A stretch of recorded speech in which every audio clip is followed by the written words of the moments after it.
everyone. I'm Dr. Yosefa Fogel-Rubel, and this is One-on-One, Women Talk Torah, a series brought to you by Matan Women's Institute for Torah Study. Welcome back to Matan's One-on-One podcast.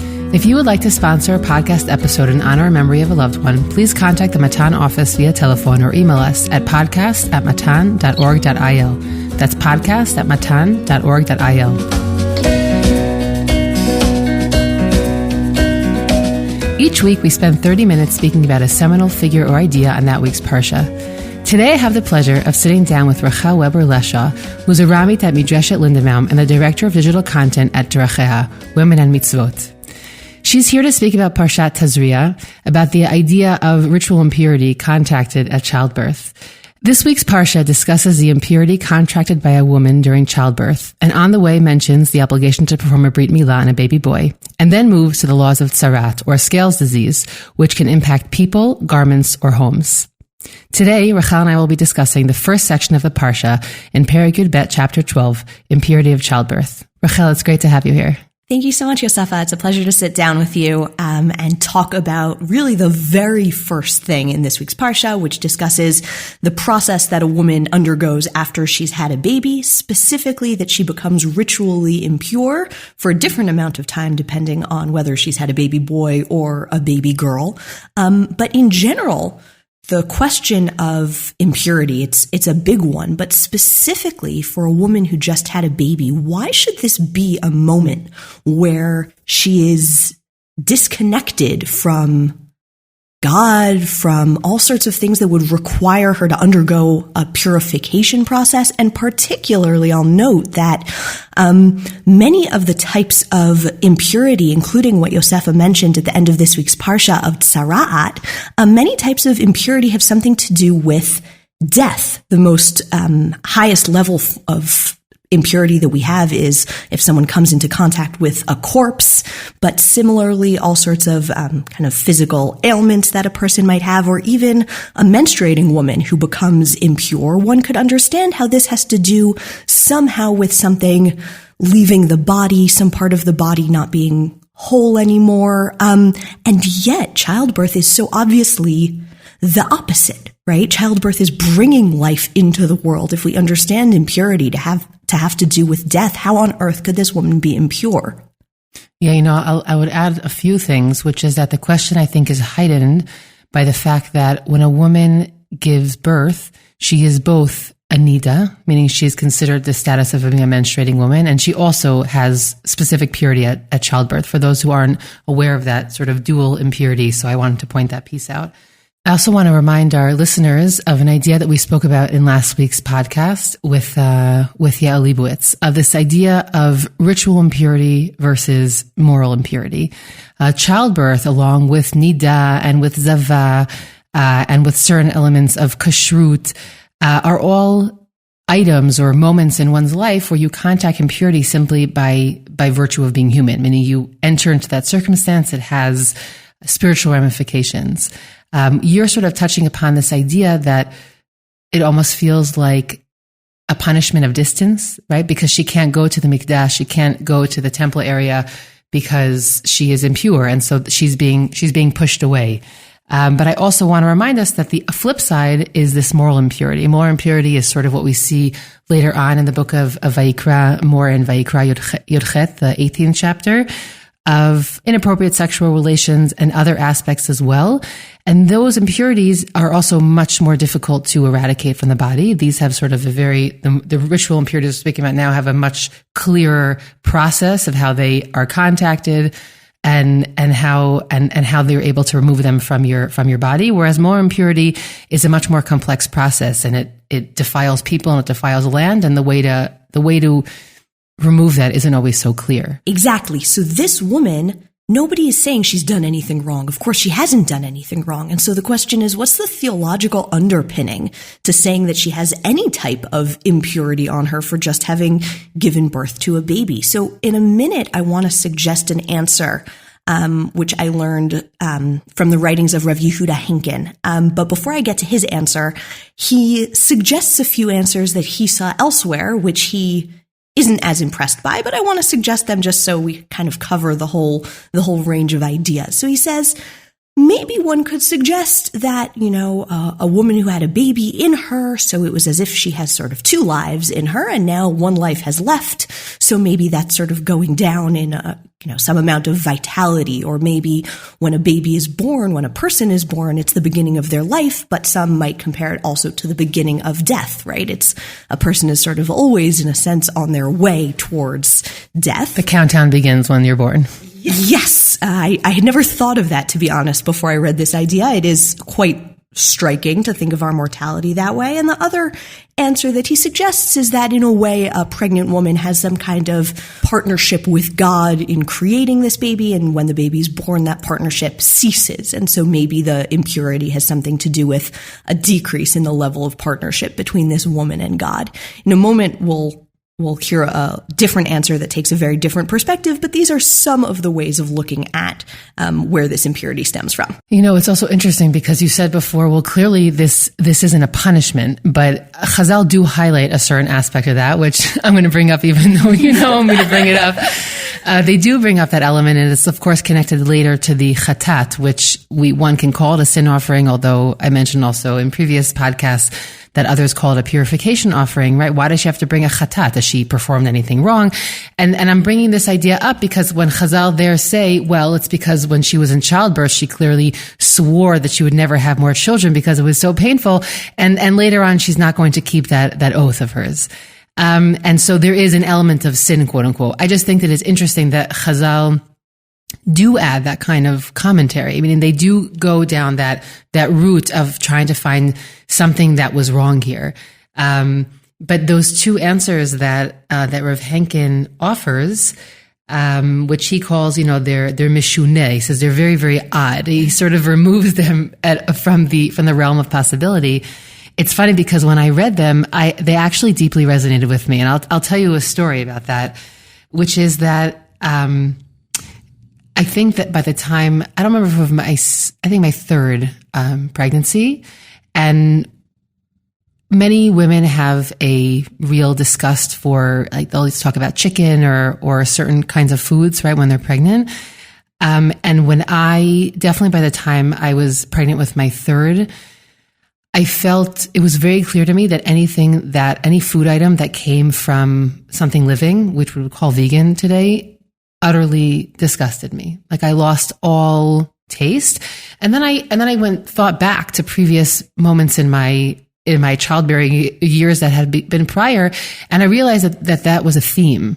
And I started to sort of track it. And to me, it became very clear that I was growing life inside of me, and I did not want to consume other things that had been living.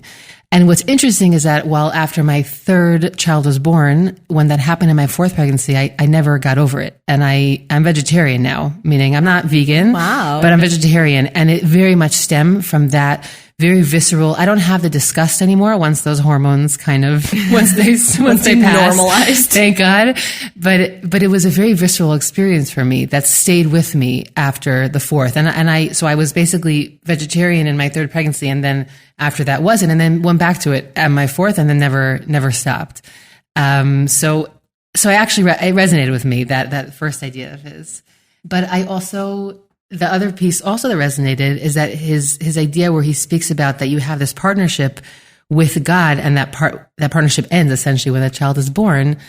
And another personal story is, and I'm sharing them because I can imagine I'm not the only one, meaning not because I think this story is particularly significant, but maybe it's helpful for others, which is that I'm not an anxious person. It's not my go-to. I have plenty of other negative methods to cope in the world, but anxiety is not one of them. But one of the two scenarios in life that makes me anxious is, one of them is flying, and one of them is being pregnant. And it's because I feel tremendous responsibility, by the way, not inappropriately, but I feel a tremendous responsibility for the health of this child, that there's also so many elements that I can never be in control of. But I feel very acutely that, again, partnership is a nicer way to put it, but I feel very acutely that responsibility. And I always say I'm have the lowest risk ever of postpartum depression, because I'm always so thrilled to be postpartum, that I'm like, okay, this child's out in the world. I have a huge part in it, but it's also my husband is much more of an equal partner now.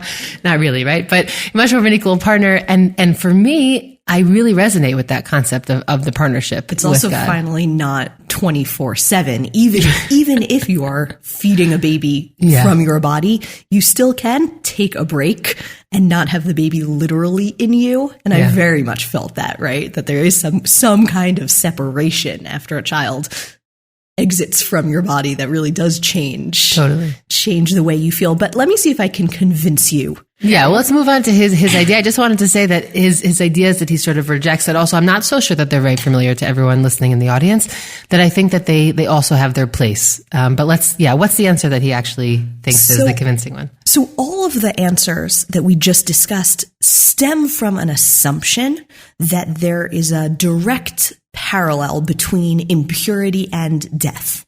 And so if a woman who just had a baby is impure, it must be because there's something death-related about giving birth to a child. And Rav Henkin says, no, that's not the point. We have to take a different perspective. And he says, I understand why somebody might think this, because God does not die. God is eternal, right? And so we think that something that is not godly has something to do with death. They are sort of opposites of each other. But if you don't mind, I'm going to read just one line.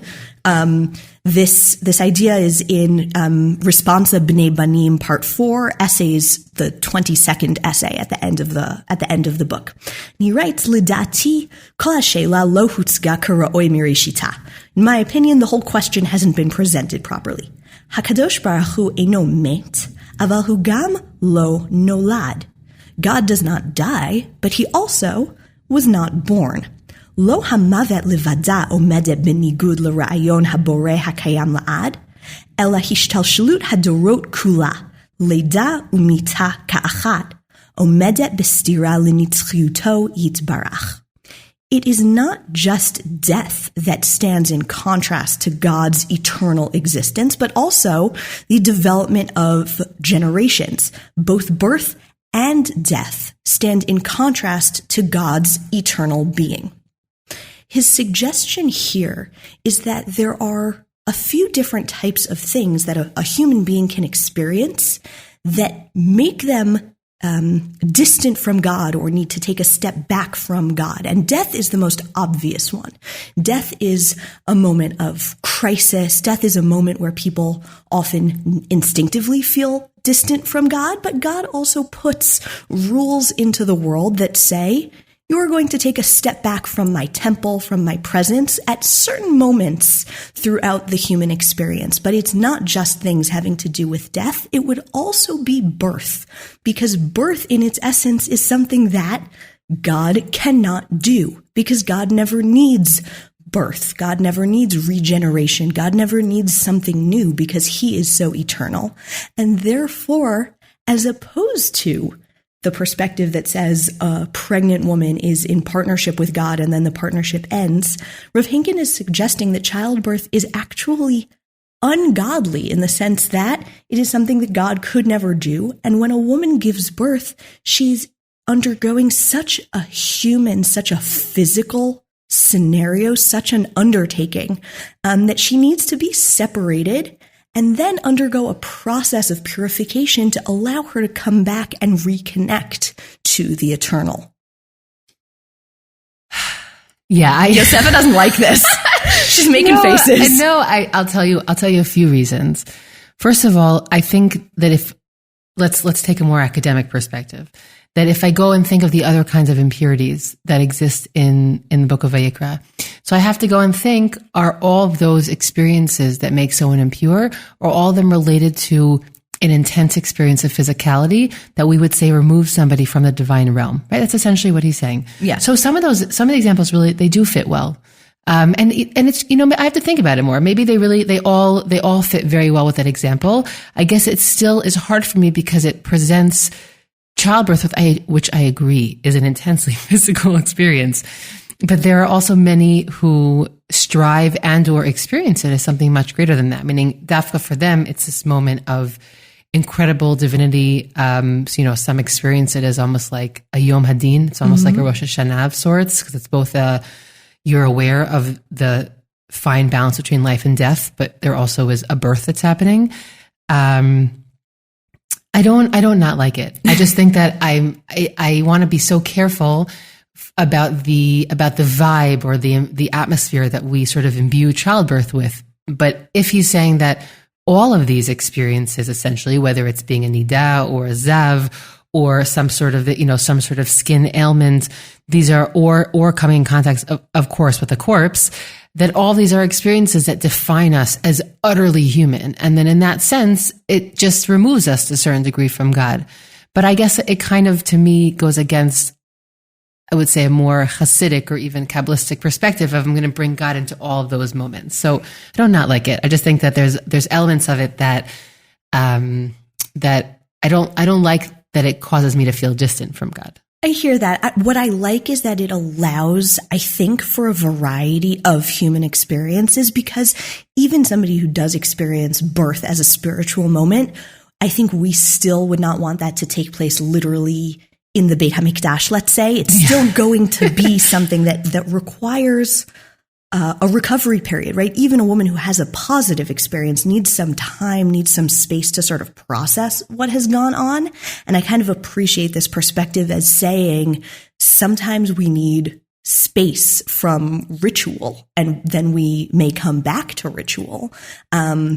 I really liked a quote that I saw where Rav Henkin described his idea of what pshat is. So Rabbi Yehuda Hertzl Zichrono Livracha passed away just over a year ago. He was married to Rabbanit Rachel Weber Leshaw Henkin, and together they founded the Nishmat Center for women's learning, and he wrote many books of shutim and was a responsive literature, leading halachic decisor in many areas having to do with women and Jewish law, but also wide-ranging topics. And he came from a very illustrious rabbinic family himself, meaning comes from a father and grandfather who also were tremendous poskim. Exactly. And towards the end of his life, a book of his commentary on Torah was published, edited by his son, Rav Eitam Henkin, who was killed in a terrorist attack a few years ago. So in that book, he tries to bring a pshat, simple text-based interpretation to stories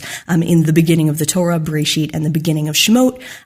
One of the things that makes the book unique is his willingness to bring in modern scientific knowledge, archaeological information, psychology into his analysis of the stories at the beginning of Chamisha Chumshei Torah.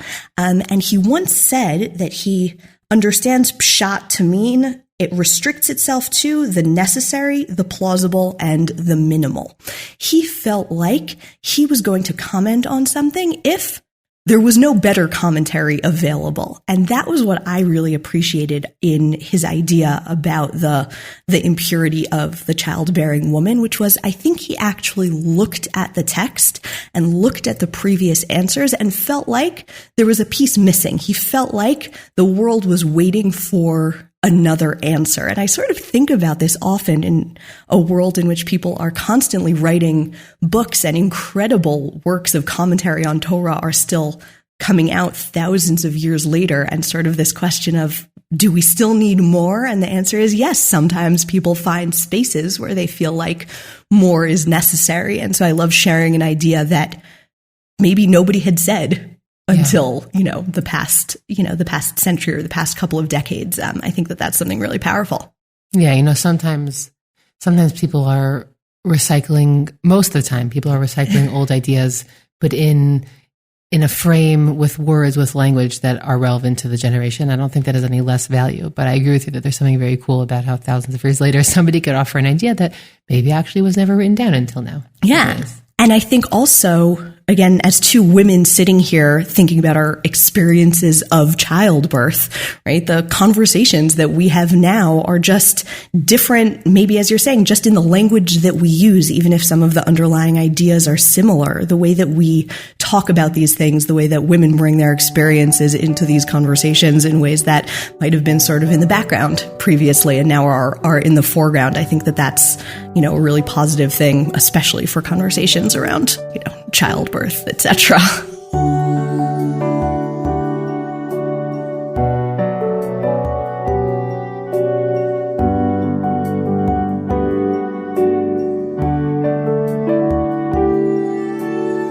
If you don't mind, I want to add in one of my favorite anecdotes, just to get back to this question of the godliness of childbirth or the physicality of it. So my first son was born in New York before we moved to Israel.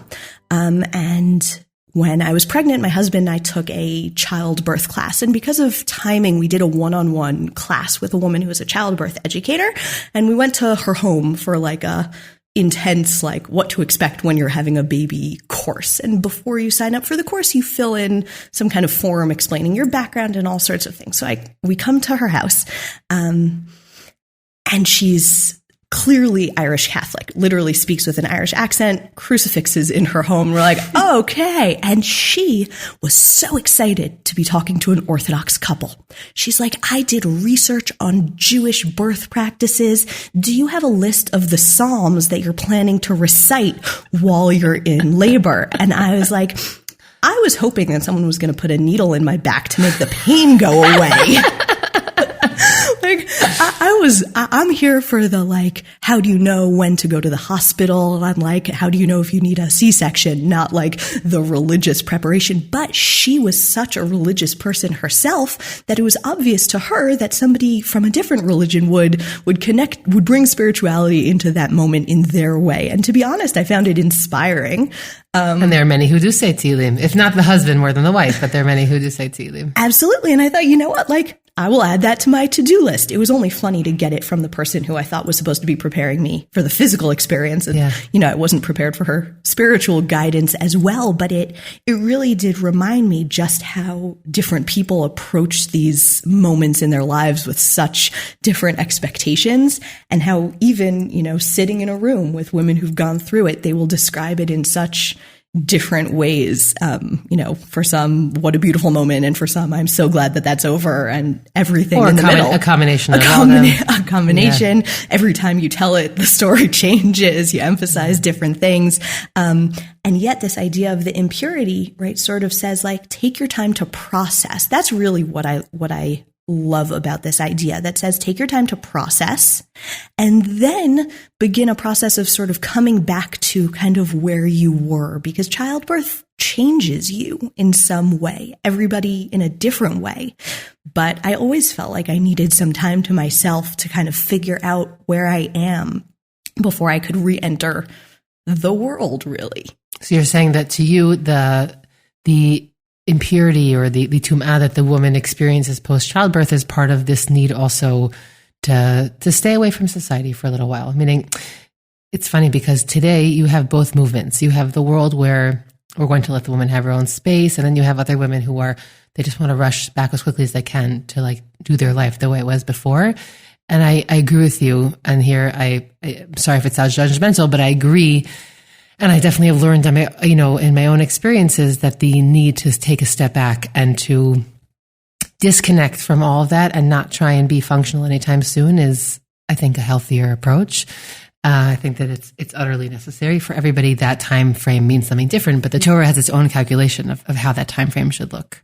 And also it creates ritual for coming back. This is what I think is so beautiful and really can be translated into something that modern women can experience, which is that the Torah says, you take this amount of time, then you go through a purification process, and then you come to the Beit HaMikdash, you come to the temple to bring a sacrifice in what is really a celebration of where you are and what you've achieved, and what I think are the most powerful moments after childbirth are the moments where we re-enter spaces and where people are waiting to celebrate us. So whether it's when a woman goes to shul to say Birkat HaGomel after having had a baby and people are there to welcome her and to respond to her bracha, or whether it's a family that chooses to make, some kind of party to celebrate whatever baby it is that they have, or the first day back at work when a group of colleagues, brings in a cake and says, we're so happy to have you back. I think the idea is to mark those moments with ritual and with community and with openness to different experiences, but not leaving the woman alone for it, right? Giving her her time and then saying, when you're ready, we will welcome you back in. And we do it communally, but we also do it with God. We wait until we're ready, and then we sort of reconnect to things that maybe we didn't have the ability to do the first time you stand up to say Shmona Esrei, right? The first time you daven in the morning after having a baby, because certainly it takes some time till you're in a place where you can do that. That's a powerful moment. And I think we should talk about that. We should praise that. We should encourage that. The laws of Dam Tohar are ones that we're not familiar with today because halacha has changed and developed since the time of the Torah. But what it essentially stated is that a woman after 7 or 14 days could go to the mikveh and would be considered tehorah, and that if she would bleed any time in the 33 or 66 days after, depending on if it was a boy or a girl, it wouldn't render her ritually impure. That fact obviously is something that women know on themselves, that it takes more than a week or two to recover from childbirth. But the Torah expressed the fact that blood, although it's obviously from the same source as the previous one, wouldn't render her impure. I think everybody knows that you don't wake up one day and suddenly you're completely recovered physically, emotionally, and spiritually from, a huge experience that you just went through. And we should celebrate the milestones, and we should, encourage people to sort of take baby steps and do something that feels good. And I don't know, I always think the first time that you go out for coffee, right? After having a baby, maybe you have the baby with you and people are like, oh, wow, it's so amazing to see you out and about. And I always remember thinking, well, this is the only 15 minutes I'm going to be wearing not slippers for the day, right? This is a tiny little moment, right? But you're right that the halacha actually acknowledges that it's not an all or nothing. And by bringing a spiritual lens to these moments in our lives, I think that it can be empowering, helpful, and sort of provide scaffolding for people who sometimes are looking for a little bit of help in understanding what's going on in their upside down world. Totally. Rachel, thank you for this conversation. Thank you. Really beautiful. I really enjoyed. Thank you so much. I hope you've enjoyed this conversation as much as I did. I'm Dr. Yosefa Fogel-Rubel, and this is One-on-One Women Talk Torah, a series brought to you by Matan Women's Institute for Torah Study. Please do One-on-One and Women's Torah Learning a small favor by sharing this podcast with family and friends so that we can reach new listeners. You can stream and download these episodes on Spotify, iTunes, Google Podcasts, SoundCloud, and Matan's website. Don't forget to leave us a 5-star review in the comments. Please send us any feedback at podcast@matan.org.il. That's podcast@matan.org.il. Thanks for listening, everyone.